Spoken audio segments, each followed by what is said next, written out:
अरे करके मत दनवा हो करके मत दनवा, चुन लिया अपन सरकार आसनवा, चुन लिया अपन सरकार आसनवा, चुन लिया अपन सरकार आसनवा, चुन लिया अपन सरकार आसनवा, चुन लिया अपन सरकार आसनवा। हो करके मत दनवा हो करके मत दनवा, करके मत दनवा हो करके मत दनवा, चुन लिया अपन सरकार आसनवा, चुन लिया अपन सरकार आसनवा, चुन लिया अपन सरकार आसनवा।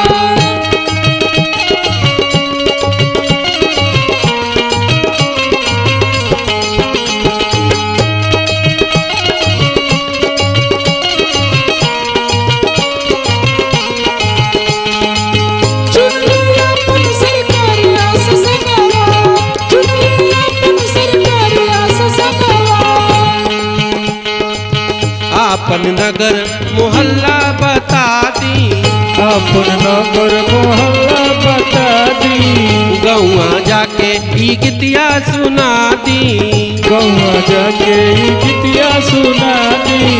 अपन नगर मोहल्ला बता दी, गौआ जाके ई गीतिया सुना दी, मतदान होवे लोग के परनवा परनवा, मतदान होवे तंत्र के परनवा परनवा, चुन लिया अपन सरकार आसनवा, चुन लिया अपन सरकार आसनवा, चुन लिया अपन सरकार आसनवा, चुन लिया अपन सरकार आसनवा।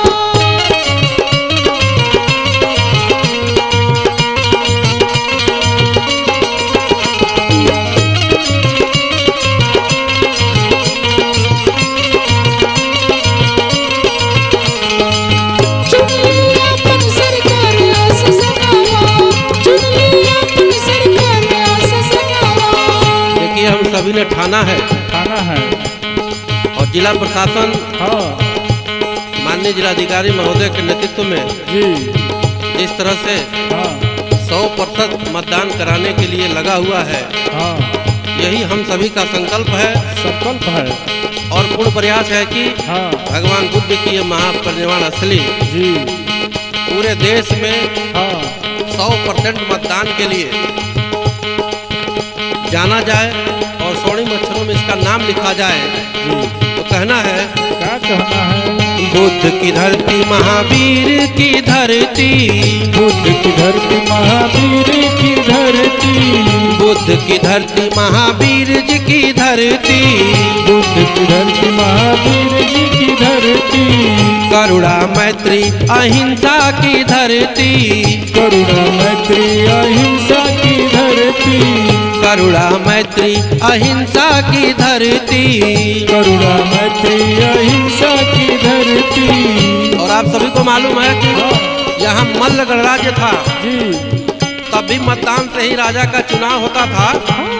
तो कहना है, मल्ल राज रहे तब हो के मत दनवा, मल्ल राज हो के तब हो के मत दनवा, चुन लिया अपन सरकार आसनवा, चुन लिया अपन सरकार आसनवा, चुन लिया अपन सरकार आसनवा।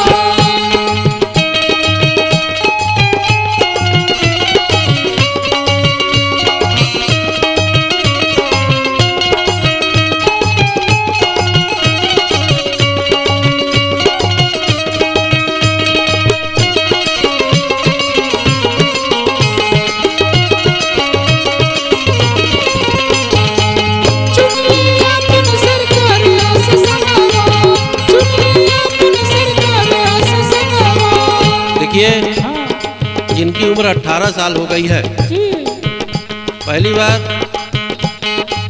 वो अपना मतदान करेंगे, सेंट्रल विस्टा में अपने जनप्रतिनिधि को भेजेंगे।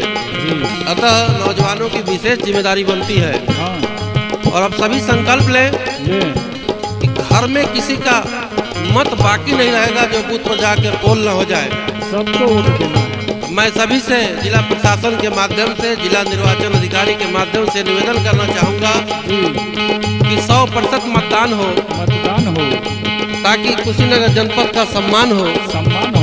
कहना है क्या कहना है? अपनी खातिर अपन ही सरकार जी, अपनी खातिर अपन ही सरकार जी, अपनी खातिर अपन ही सरकार जी, अपनी खातिर अपन ही सरकार जी, अपनी मत से अपन किस्मत संवार दी, अपनी मत से अपन किस्मत संवार दी।